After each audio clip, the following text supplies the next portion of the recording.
This episode of Mental is brought to you by Spas and More. Visit spasandmorestl.com for more information.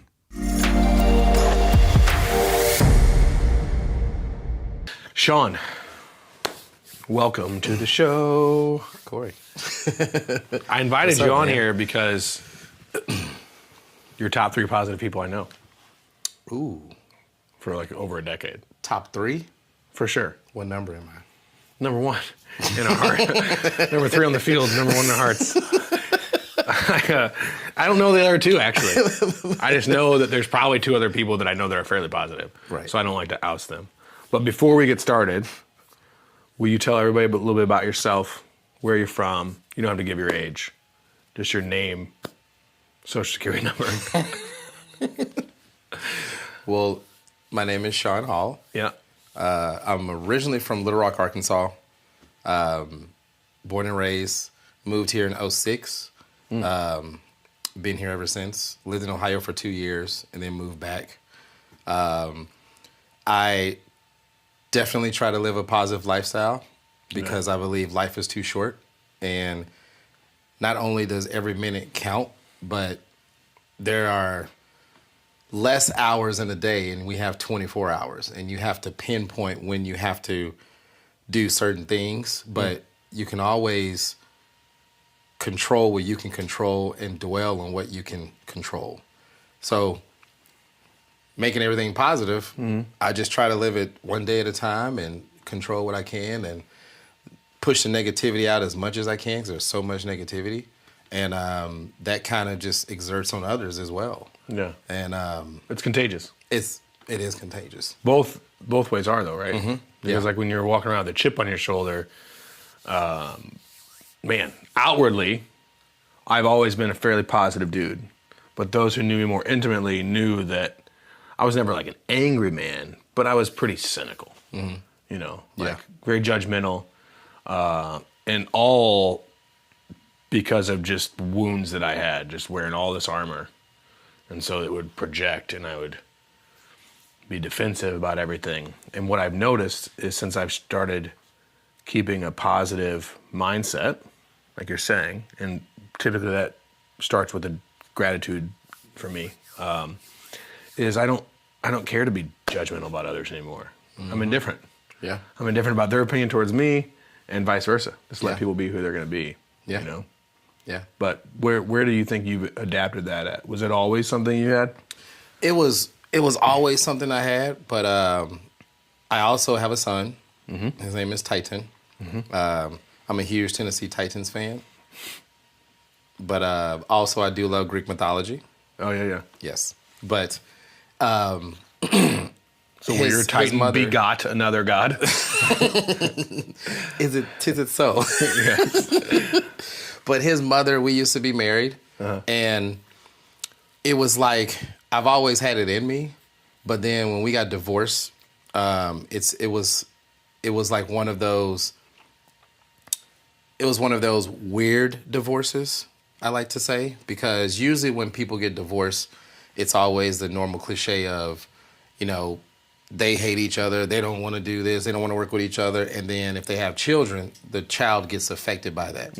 And they get neglected, and it's just a bad thing. So they never think about the child. So when we got divorced, it was like, well, no matter what, you know, just because we couldn't work it out, it's nothing wrong with that. We want to give the best life to Titan as much as we can. And we will always be cordial with each other. We will always be adults, and we would always be the best parents that we can be for him. Because ultimately, it's all about him. Right. It's not about us. And so ever since then, it was just kind of like, that's what we've always done. And we continue to do that. I mean, she's like one of my best friends. And when we both want each other's happiness, and when that's the case, and when you think about that, and that's the forefront, well, Titan's the first, but it's like, if she's happy, then that translates to Titan's happiness. Yeah. And vice versa. That makes sense. I feel that way about my son's mothers. Like, it's an extension of your son. Especially with my youngest one. There's times where people are like, oh, you're still doing X, Y, Z, or you do this together or whatever. I'm like, yeah, because that's what the child want to be selfish not to do certain things. Right. Now there are some boundaries that I've set. I say recently, but just about like how we speak to one another or communicate. But that was actually a really positive thing. Mm-hmm. I used to be very afraid of boundary setting. I think it was because I was big on abandonment. Yeah. And so like I didn't have any boundaries because I was always trying to conform and be agreeable to a fault, and then it would build up, and then I'd push out. Mm-hmm. So when you had originally done that, did you have to set both positive and other boundaries, right? I mean, you have to establish how you want to be treated. Just piggybacking back to what you said originally, have I always had it? Yes, I've always had it. I'm the middle child of four. I thought you were going to say third generation happy person. Only in my back pocket. I'm actually third generation positive. My whole family's positive. It's not many of us. I'm just saying. Yeah. We laugh a lot. But I'm the middle child. Okay. And so if you know about middle children, they're tough.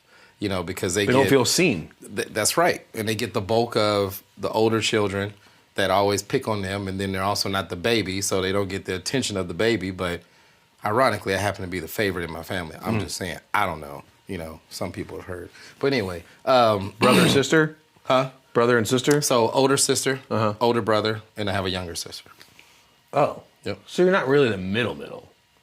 Like you're the mean. There's two of you in the middle. Okay. Still the middle.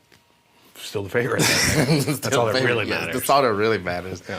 But no, so it's like I've always had it in me, but at the same time, when I was married, I wasn't really fully myself.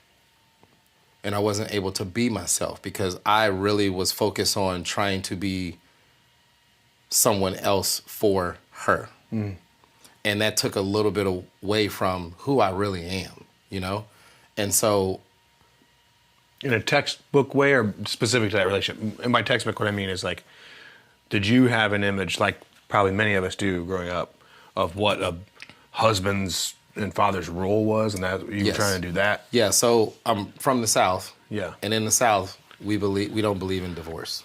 Yeah. It's like the normal, typical, like I grew up Southern Baptist. Mm-hmm. And it's like you're with someone, you marry them, you have children, and you never get divorced, and that's it. And if you do try and secede, there's a battle. Right. I don't know if you're familiar with the Civil War. Yes. So there's a divorcing of sorts. Yeah. But it's just that's how we're brought up. Yeah. So. Well, I think it's any kind of strongly religious area. Yes. It's going to be a marriage is biblical in nature. Yes. So I never thought we would get divorced. And she had Titan before we got married. Mm. So it was like one of those. I'll never forget. It was like I was working at this place called U.S. Pizza. It's like centrally located in Arkansas. Okay. And I was a server, and it was a guy. It was an older couple, and I'll never forget. Like just very traditional. I never forget. When there were some of my regulars, and I was, we were talking and stuff, and I told them about like she was pregnant with Titan, and verbatim, word for word, he was like, "Oh, really? Well, congratulations, Sean." I was like, "Well, thank you so much." He said, "Well, you better make an honest woman out of her." Yeah. Like, that's just how it is, And I still heard those words, and I was like, "Oh, yeah, I got to marry her," because that's how we were brought up. Right. So, so going back to after my divorce, it was like I kind of rejuvenated myself. I reinvented myself to the person that I am today.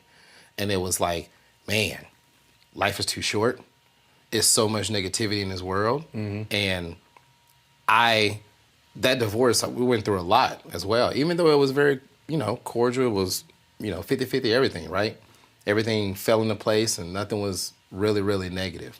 But it turned me into the type of person that you don't see a lot of positivity in the world all the time. And it's like, that's something I really, really want to focus on. So I started doing these positive videos, these 1 minute, really quick. I may have some music in the background, and I would it ended up to be like because my birthday is in February, and it ended up being like a month thing. And I was like, let me just try this month thing, what do you mean? Just for a month. I'm going to do it for a month. Oh, 28 days. Yeah. The shortest month. Yes, shortest month. Good one to experiment inside of. It is. Black History Month. So yeah, it was just, it was just like. That's probably another thing the South decided. Yes. Let's give them February. Right. Absolutely. So I said, let me just try this out, see how it is, something new, because I have a large, extensive improv, acting, and like modeling background, more improv than anything.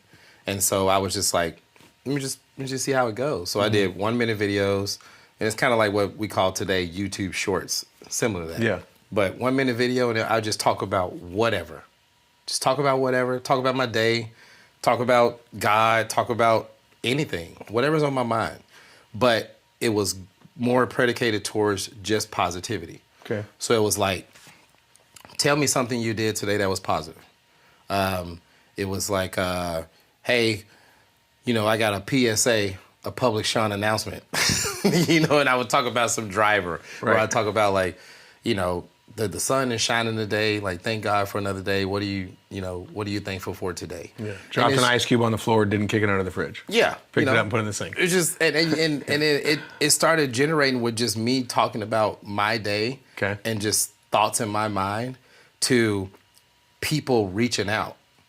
And then I was like, where's this coming from? Because I was doing this because of me reinventing myself and also just producing that positivity out. But in the back of my mind and a special place in my heart, I also felt like I am reaching other people that need this as well. Sure. So when the feedback started coming, it was like I would get messages on social media, and I would get personal text messages. And then I would get people that would probably see my story because I would put on my stories. I would get people that would see my story, but they wouldn't say anything.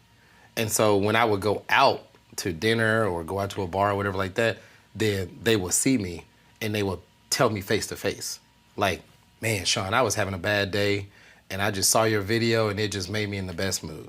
Thank you. You keep doing what you're doing. And it started happening a lot. And I was like, wow, okay, like I'm reaching people. This really feels good. It's that starfish kind of mentality, right? Are you familiar with that? I've heard of it. Talking about where the little girl's throwing the starfish in the ocean? Yeah. Yeah. So it was just, it was kind of overwhelming, but at the same time, I was like, this is what I love to do. This is what I love, making an impact in people's lives. And I started really noticing that I do that. And it just kind of took off from there, and I still continue to do it. I mean, gosh, like 6 years later, I think. And it got to a point to where it was that month, and then it got to where I was like, okay, well, I got good feedback on this. I'm gonna keep doing it. And then it was like 6 months, then it was a year, and then I try to do them every day. Yeah. Because they're just so short. Yeah, you're gonna miss some though. You're gonna miss some, definitely. How important do you think your authenticity is to that situation? This is why I ask.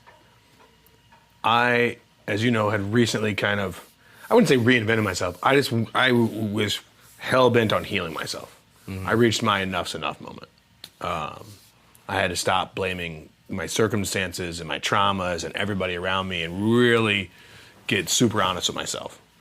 And so I started doing like a TikTok thing every day. And I was like, I'm gonna do 365 of these. And like some days on there, I was like crying on the thing. Like I was like, because I think we talked about this yesterday, how like you didn't see like Tony Robbins when he was kicked in the dirt. You saw Tony Robbins as like, all right, let's go, guys, like in his giant hands. Right. But you know how before his hands got so big, what was he doing, right?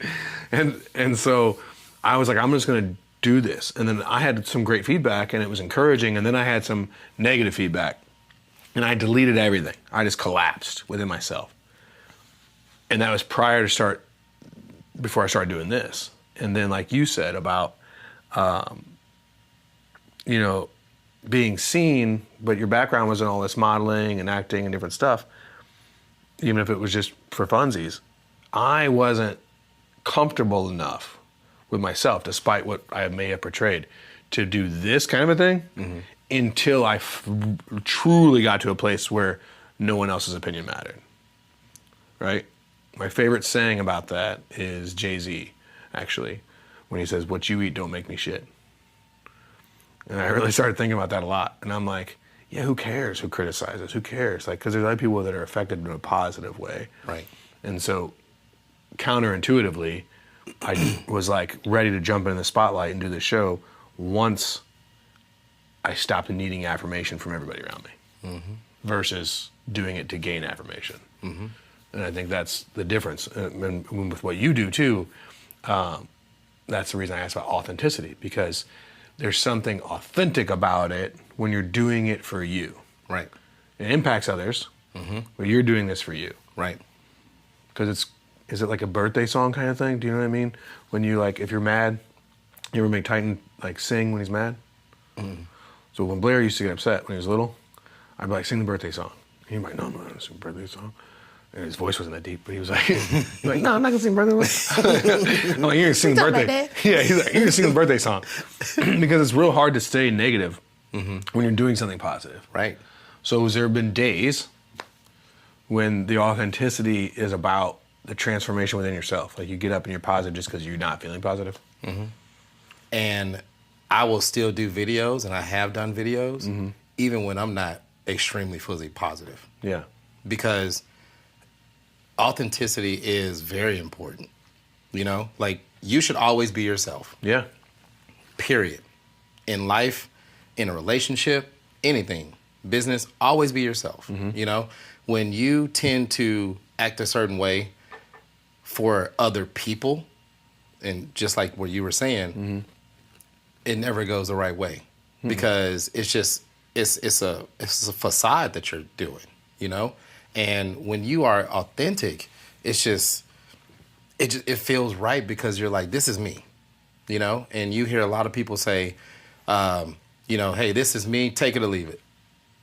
Well, it's not really like that. It's just, if it's supposed to be and you're supposed to be, then you should always be yourself, you know? So I think that's really important because, yeah, I've done videos where I was not having the best day, you know?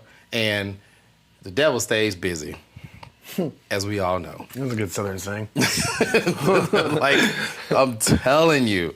But still to this day, I get people that say, how are you so positive? And I go back and say, how are you not?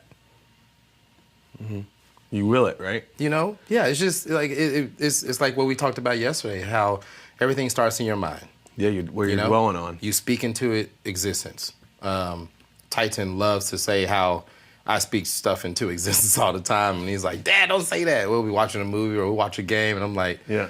Man, they're not going to score that touchdown. Watch. He's like, Dad, don't say that. And they don't score the touchdown. Yeah. And he's like, be quiet, you know? But it's like, it starts in the mind first. And so when you wake up and you be thankful for whatever, you have that mindset of, I'm going to make this a great day. I'm going to do this today. I'm going to be positive. I'm not going to let this affect me. That helps. That's where it starts, you know? But like I said, still to this day, It's like a people subconscious say, manifestation. still to You're this putting day, your little workers to work doing positive things Right. inside there. Right. But yeah, people are like, how are you always positive? All the time. And I'm like, life is too short. Like, why are you not? You know?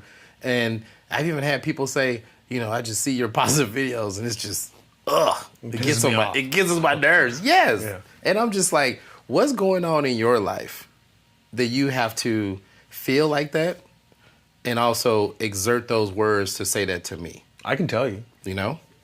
Because I lived that way for like 38 years. Yeah. It's difficult to face authenticity and joy when you're not being your authentic self and miserable. Because like I said, you've known me for a long time. Most people wouldn't have thought of me as like chronically depressed, but I absolutely was. Whether I was showing it outwardly or not, I was a miserable dude for a long time. And the reason that people get pissed off with happiness and authenticity is because in my experience, I'm obviously not a mental health professional by any means, but in my experience, it was because I was jealous of it. Mm-hmm. I wanted to be authentically happy. I wanted to be blissful in my day. The realization of letting go of things you can't control has been hugely beneficial to being positive, because things happen and it used to wipe me out for 2 days or a week because it was a negative event. Whereas now I'm like, okay, what can I do about it today or this week? Nothing at all. All right, cool. So I have like a little worry journal that I keep in my bed. And in the morning, if I'm stressed out about something, I write down and I figure out what I can do about it. And a lot of times it's nothing because it's not that big of a deal, right? Yeah. Like, how is this going to affect me week? Probably not. And then immediately after I close it, I pray in gratitude.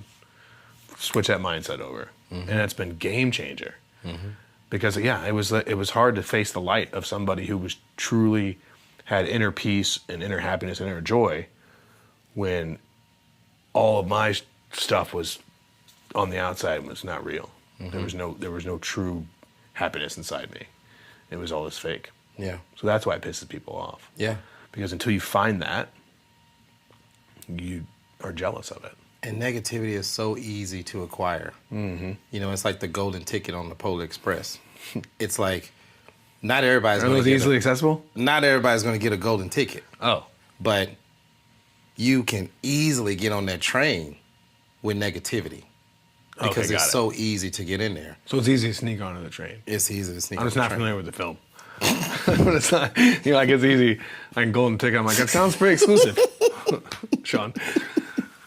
You never seen Polar Express? I've seen it, but Okay. neither one of my sons were into it enough to where, like, it's not a Christmas tradition. I see. Like, I watched it once. The animation bothered me, and I don't believe Okay. I've ever watched it again. Oh my God, that's one of Titan's favorites. We Really? used to watch it all the time, and then he actually had like the train. Yeah, my nephew has a train as well. They used to put it, you know, the typical train under the tree. Yeah. Yeah. It Well, was like Blair the and Polar Titan are the Express. same age, and I forced him to grow up the same way I did visually, as far as like Thundercats on DVD and stuff. Like, and so we were Christmas time. We were always Same, watching same. the claymation Yeah. stuff. Yeah. Okay. I forgot there was like one person that did most of those. And I forgot what it was. Okay. but- Yeah. Yeah. But Same, Polar Express. Same thing. But yeah, Polar Express was Creeped me out. huge, man. It was huge. And the Polar Express experience here. Yeah. Sorry, I got so excited. Startle Got the easy. bail. I startle easy. Sometimes Tyson will scare me twice in one passing. I was pouring cereal one time, and the way my kitchen is, like, you can come down the hallway, and it's a kitchen entrance. You can go around the dining room, it's another kitchen entrance. And I was, like, getting his cereal ready. He like, comes around the corner, and he's like, Dad. And I'm like, ah! I dropped the box. And then he, like, goes around, like, within seconds. And I'm like pouring milk. And he's like, Dad! And I'm like, ah! Milk. He loves it. I startle easy. Oh, that's funny. I remember that. Yeah, I'm an easy startler. So when you got all hyped about the Polar Express, I was like, ah! It's like one of those cats. But they do the experience downtown, which is like extremely expensive. I've done it once when it first started. Yeah, and it's really nice if you love the movie. It's a nice experience, but Well, getting in PJs and all that, and it was Yeah. cool little like yeah, memory for the kid. right. Yeah. So that was, But it pretty was nice. ridiculous. I feel like maybe that's a side business we should start. Just buy an old box car. I know for a fact that you can get old box cars for like under 10 grand. It can be stationary, and you just have a projector in the front and that just tell a shows story. Yeah, shows the Polar Express. Yeah. Absolutely. Oh, dude, wait! Don't steal this. But universe. but yeah. But then, like seasonally, you could do like old western. You could have like a western theme and have like a bourbon tasting. Oh, and, yes. And watch like old western movies on Oh, that same yeah. screen in the train. Yeah, Yeah. Or and you have like Under Siege? cigars. 2 with was it one or 2 with It was one. what's his name that doesn't Steven really know Seagal. karate? Yeah. It was 1. He was on a train, right? Yeah. Yeah, Oh, and then Money Train. Bullet Train. He was on a bullet train. Or is a bullet train a movie? And Bullet Train's a movie, but Money Train. Money Train's a good one. What was that one where they? We could reenact that one. What was the one where they had all the But just to assassins? throw people off, I'll be Snipes. Was that Money Train? Where they had all the You be Woody assassins? Harrelson. I think it was a bullet train. It was probably Bullet Train, 'cause I've never seen it. I've never seen a film with several assassins on a train. Oh, okay. Goldeneye. Yeah. Oh, gosh. Oh, remember the game? You could play it on the train. Nintendo 64. I'm gonna look into this train thing. We're gonna talk about it off camera. That'd be dope. It would be kind of cool. Park it at Union Station. I actually know a place, a buddy of mine who owns the landing hub in Pacific, Missouri. Shout out to them. They also put up all of our guests that fly in from out of town for any of our studios. Okay. And Pacific, Missouri is like a big train, like it's a train place. Mm-hmm. I don't wager to understand why, but it is, and I bet you it'll go. Isn't Pacific in the name? Like some type Union of railroad? Pacific? Yeah. I think it was around before then, though. Yeah. I think that was because it started at the Pacific Ocean. I could be wrong, Okay. but I'm almost positive it started because it came. Remember when they united the railways with a gold spike and an iron? And we weren't there, but we read about it. Read about it. Like when they united the railways in the Midwest. There's so many We possibilities. were in the bleachers. I digress, though. Yeah, we were on the 5 bleacher stands. Goal? That's like Henry's tooth. John, that's my cousin. You're from Arkansas, aren't you? Speaking of trains and gold, my grandmother told me a story. John Henry. You said John Henry? Where did he come from? He wasn't part of that. No, it was His story John was Henry was a. I know who he is. Yeah. He was the railroad man. Right. He had a heart attack trying to compete against that machine. Mm-hmm. Yeah. Sad story. Sad story. My grandmother told me that when they were young, their parents used to tell her and her sister not to smile on the streetcar. St. Louis used to have streetcars, right? They said, don't smile on the streetcar because the homeless people will count your teeth. And I was like, what an incredibly creepy, probably one of the creepiest things I've ever heard in my life. Sound like it just, some Hansel and Gretel type shit. yeah, but it was because they would look for, they didn't have like enamel stuff back then, so it would just be a gold tooth. So you smile and you have a gold tooth, and a homeless person apparently was likely to follow you and get that tooth Give me that. any which way they can. But I was like, man, what a creepy thing to hear. Wow. 2 little girls are going into town, they're like, don't smile on the train. Yeah. Homeless people will count your teeth. It's like, what kind of I've never heard of hills that. have eyes crap is that? I've never heard of that. Yeah, well, luckily it doesn't still, I think you can smile on trains now. I hope so. You'd have trouble not. Yeah, I would. Yeah. Stay I off would. them trains, Sean. I laugh at a lot. Yeah. As, I'm too positive to be on this train. Is there any homeless people here? Tell me now. I'm going to ride up front. Count them. My really good friend Val, he's like, he's one of those people that he's so funny. Mm-hmm. Still to this day, I mean, I've known him for 15 plus years. Still to this day, we try to get him at amateur night on like Funny Bone or something, like, just stand-up comedy. He's that like good. Yeah. And he has like these one-liners and he says things and we're like, oh, write that down. Just because we like, this is a bit, right? Yeah. But every single time he says something, and it's funny, but I know I can laugh a lot at just some of the littlest things. Yeah. And he loves to say, Sean, if I ever have a joke or if I ever have something that just bombs, right?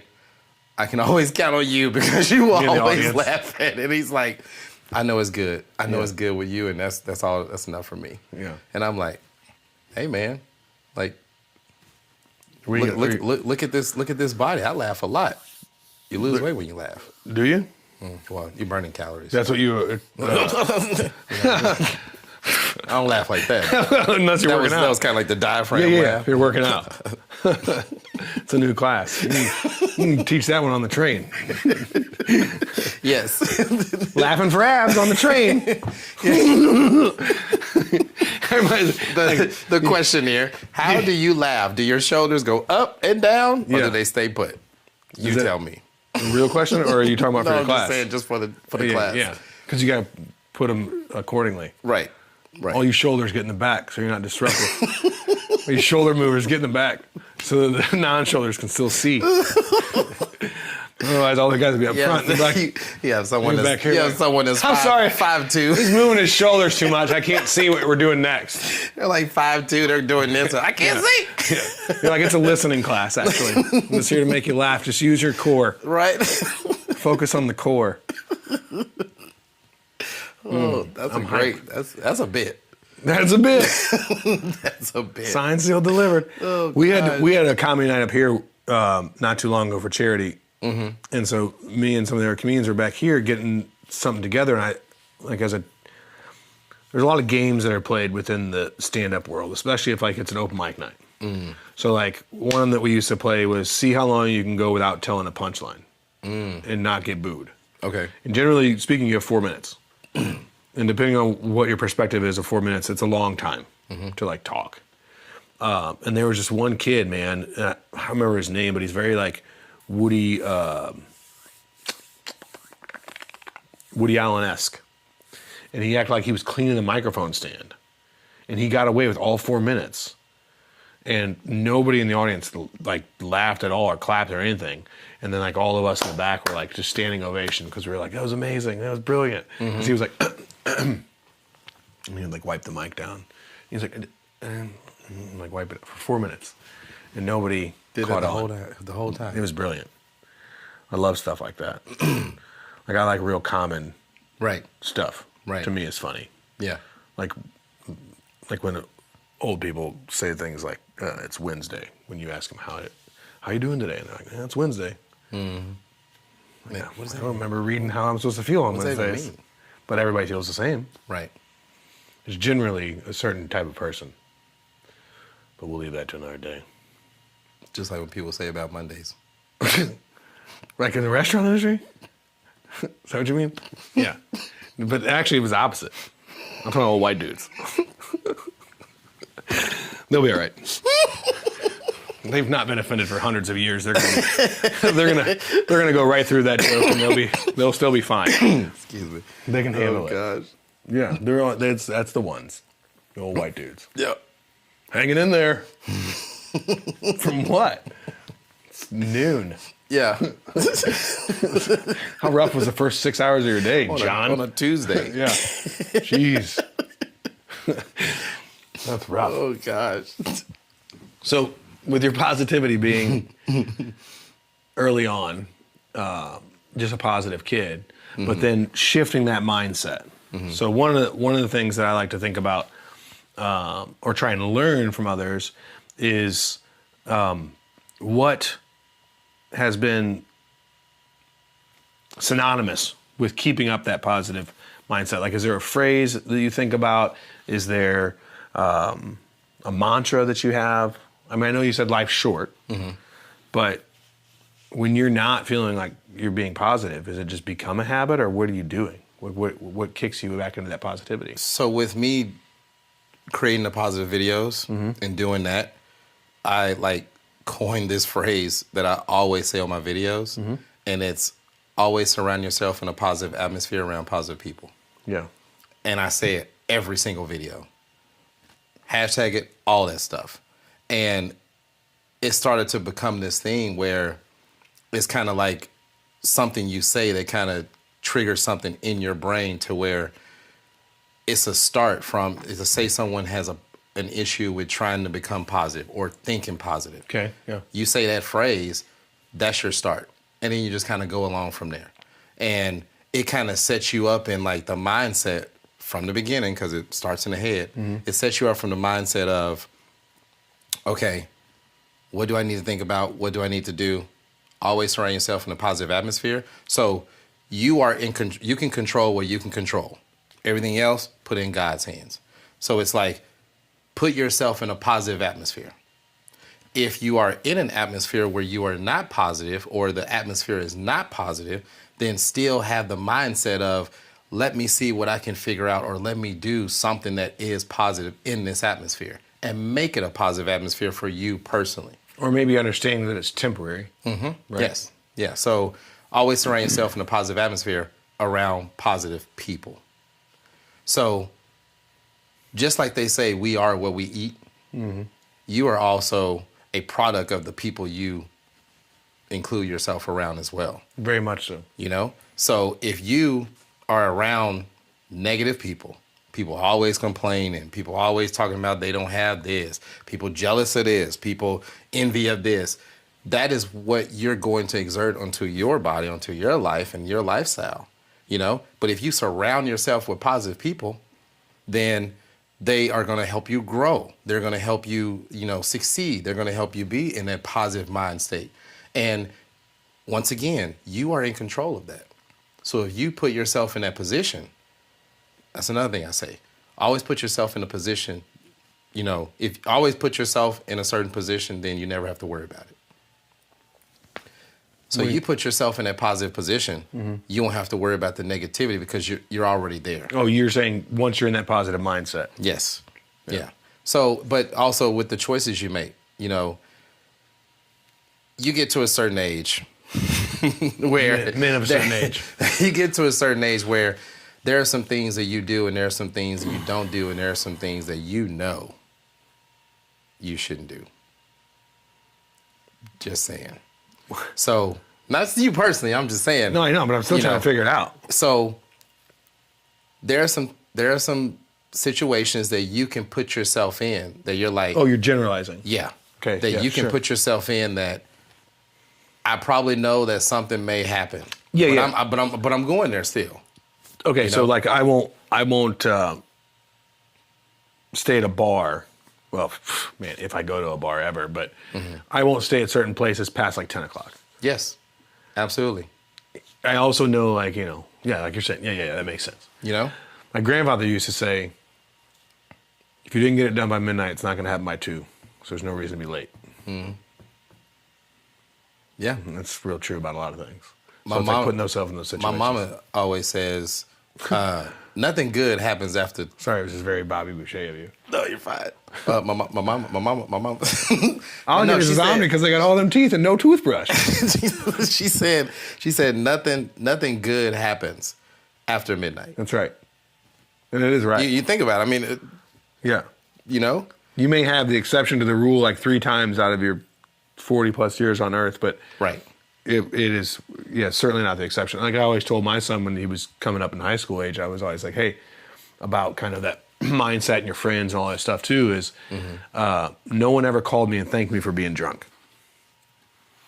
You know? So if you're thinking about being the guy at the party that's going to get down with the rest of the people, think about it. No one ever called me and was like, hey man, great job being wasted last night. It was really fun having you around. Yeah. In fact, quite the opposite. That's the truth. I was terrible. I remember one morning waking up from a house party, and I had like buddies strewn about the house, and there was a hole in the wall, and there was like stains on the carpet, and I was like, man, what happened? Who did all this? My buddy was like, dude, you were knocking people's drinks out of their hands, telling them to leave, and then you punched a hole in the wall. And I was like, oh, cool. Great. Wow. So obviously some unresolved traumas back then too. But that was one of the reasons I had stopped drinking a long time ago is because like alcohol, talk about a way to kickstart your negativity. Oof. Yeah. Woof. You've never really been a big drinker.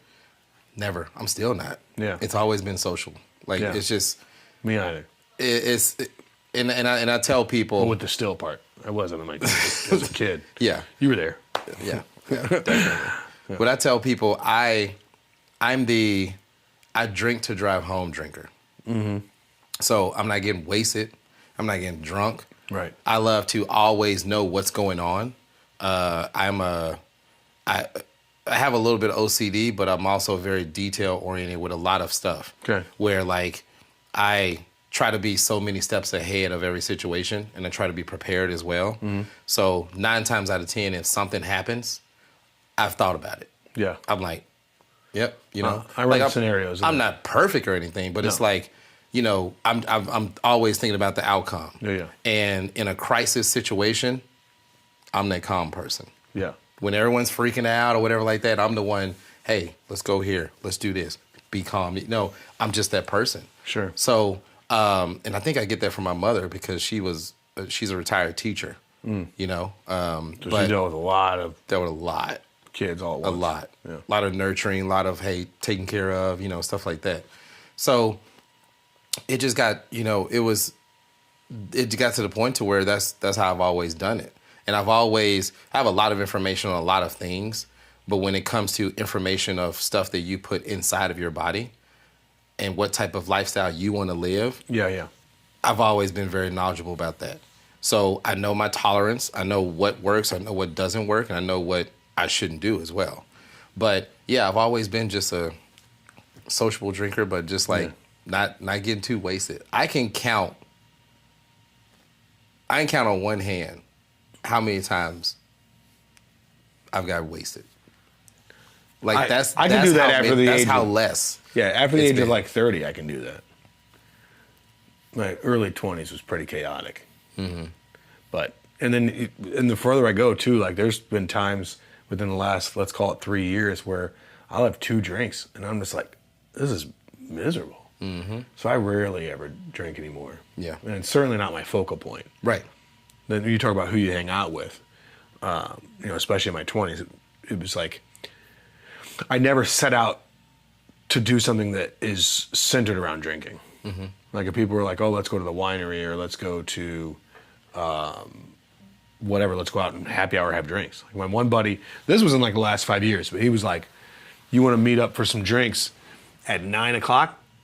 I said, you mean leave the house at 9 o'clock to start something? Oh my Absolutely God. not, sir. Like 9 p.m. Like, how old do you think we are? Yeah. This was like in our late 30s. This was like 38 or higher. And he was like, let's meet up at such and such Mexican restaurant at 9. And I was like, I'm not meeting you anywhere at 9.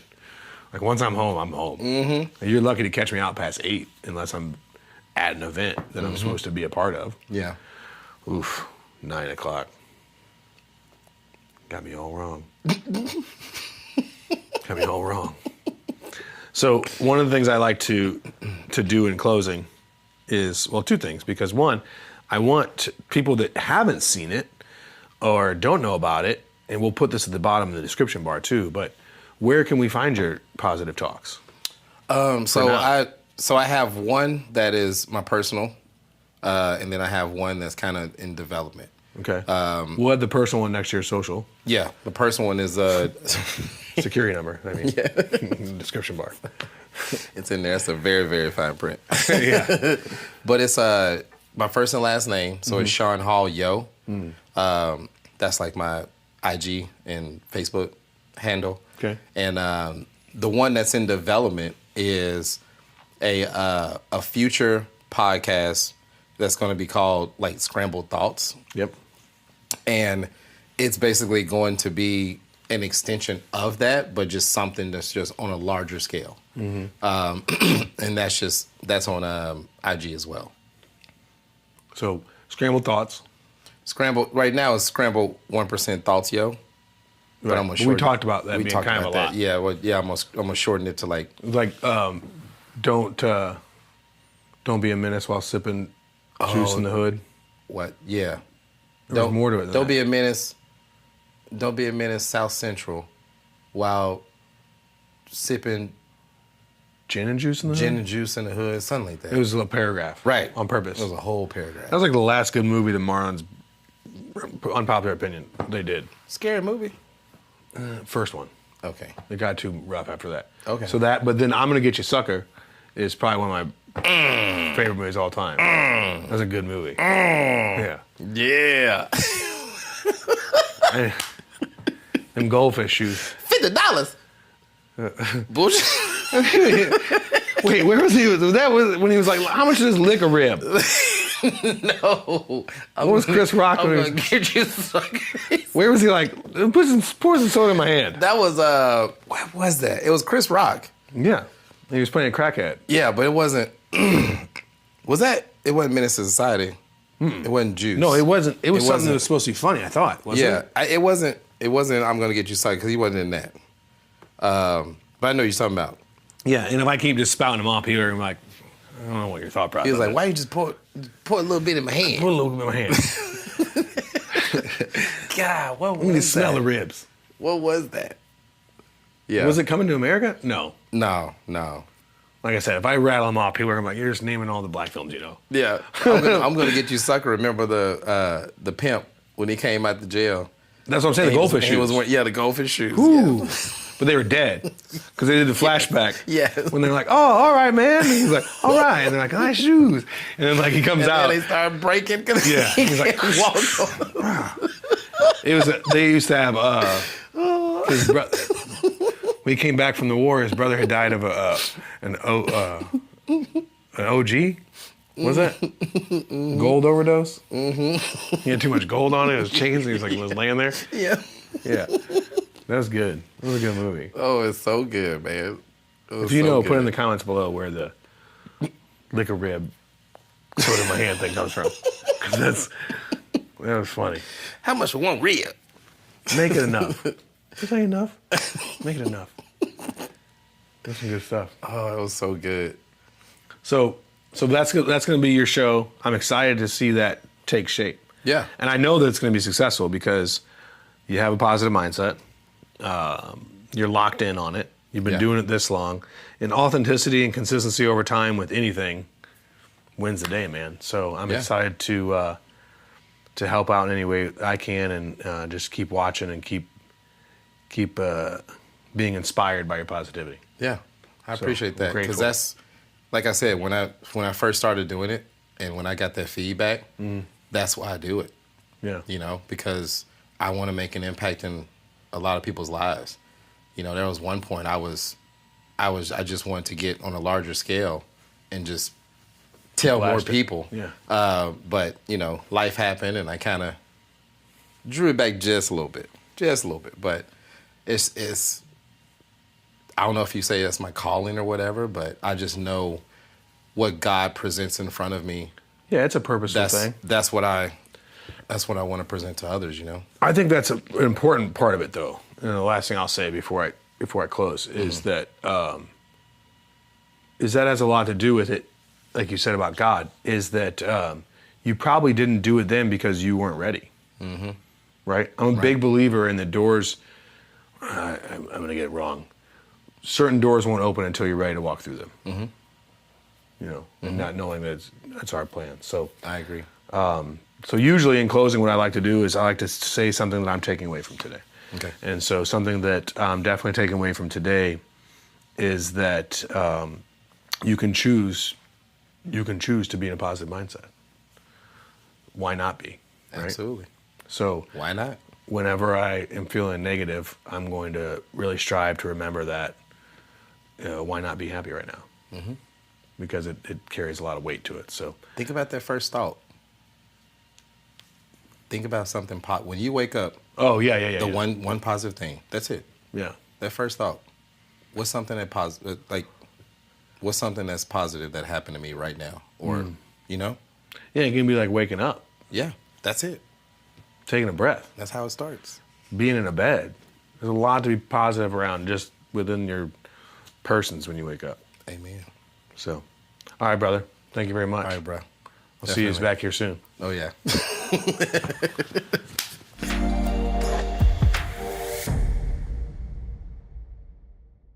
This episode of Mental is brought to you by Spas and More.